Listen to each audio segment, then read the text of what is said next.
Good morning. I'm Diana Medina. I am a licensed psychologist and vice chair of the board. So in terms of education, absolutely, there are rigorous standards for education. Of course, social psychology is one of them, clinical psychology, human development. There are certain areas that we look at. Most of the programs that provide that education, when someone is pursuing a doctoral degree in psychology, have what is accreditation from the American Psychological Association, and they ensure that there is training in each one of very specific areas.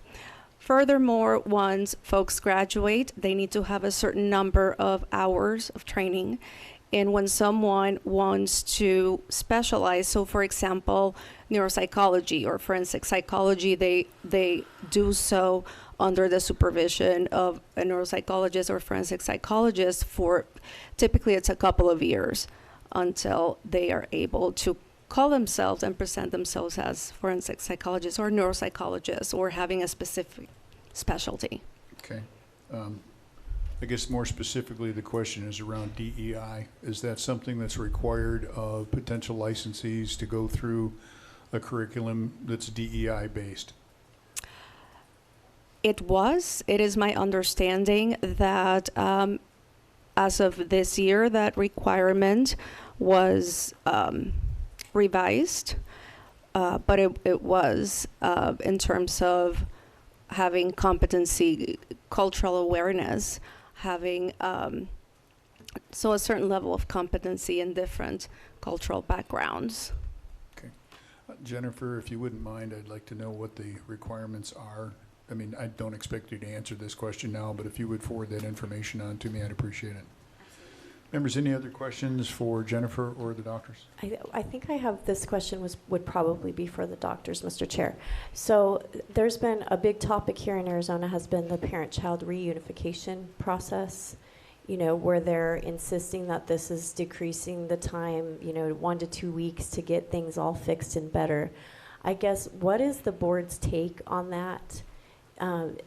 Some of what I have heard regarding that program, that it's costing parents upwards of $15,000.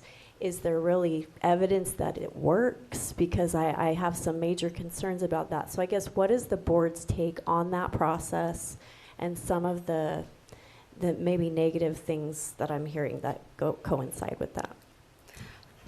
To my experience, and Jennifer, you can correct me, we don't look at that specifically because that is with the family, what the family court system and what that training entails to function in that capacity. Would you, Mr. Chair, one follow-up, would you be open to maybe looking more into that and potentially, I don't know how you could possibly step in, but since you are a board of psychologists, it might help to have some good raw data to give to the courts to potentially help give some good, solid facts on that type of situation, if it's really helping these kiddos or not. Sure, absolutely. There is also, psychologists are one of the professionals that do that type of work. There are other professionals that are licensed by other boards that also do that type of work, but we can most certainly look at what pertains to our board. Okay. I'd like to ask a hypothetical, if you don't mind, and I'll try to keep it high on the rabbit hole, all right? When you have an individual within an office who is not enrolled to become a therapist, enrolled in school, or who is not a graduate of a school, is it appropriate for that individual to be assigned as a so-called therapist under the direction of a psychologist or psychiatrist, a PhD level mentor, if you will?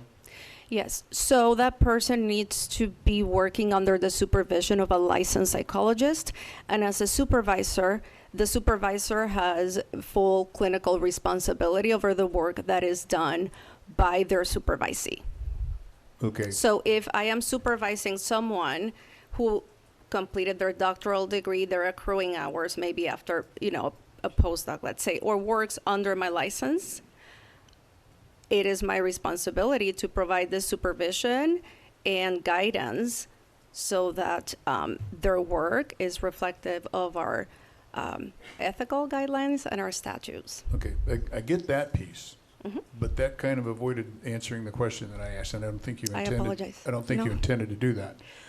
If an individual who is working under the direction of a PhD clinician either does not have their education completed or is not enrolled in education at all, is that a violation of the code of ethics? Because you've got an individual who is, they're not even in school. Right. So I understand that part. Have they completed school prior? Is it they're No. not? So if they have not completed a degree that would render them, I would say, right, in mental health, and they're not accruing hours, right? Because that's how we bring up the next generation, right? Right. We teach. And so they need to be enrolled in an educational program. Then I'm not really sure how that would. Okay, Work. so just to recap, they're not enrolled, nor have they graduated. Meaning they didn't go through all the way and graduate, and now they're doing their practical. They're in service, whatever your profession calls it. As a paramedic, mine was a practicum. I had to do so many hours in the emergency room, Yeah. so many hours in cardiac, so in order to qualify for my licensure. Right. I wasn't enrolled because I had graduated. So my question is, if an individual is acting in that trusted counselor, clinician capacity, but is not enrolled in school to do that, nor have they graduated from a program, is that a violation of the code of ethics? I'm sorry, I guess I should finish the question. By the PhD level clinician who they're supposedly working under. Right. So I think that would fall probably under competence. I think it would be on the burden of the psychologist to show how this person has acquired competence. And I'll give you a hypothetical, if you will. Let's say someone has not a doctoral degree, but they had studied and obtained a master level degree. Maybe they started their doctoral training, but for whatever reason they did not finish, but have many years of experience and received training. It would be on the psychologist, on the licensed psychologist's burden to show that this person has competence.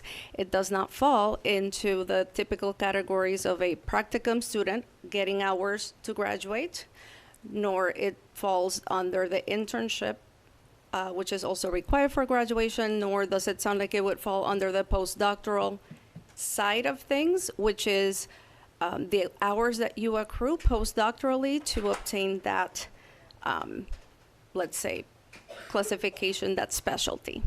Okay. All right. So, Members, any further questions? Mr. Chair? I know, he looked at me. One, we got to move on, otherwise know. we're not going to hear from parents. I know.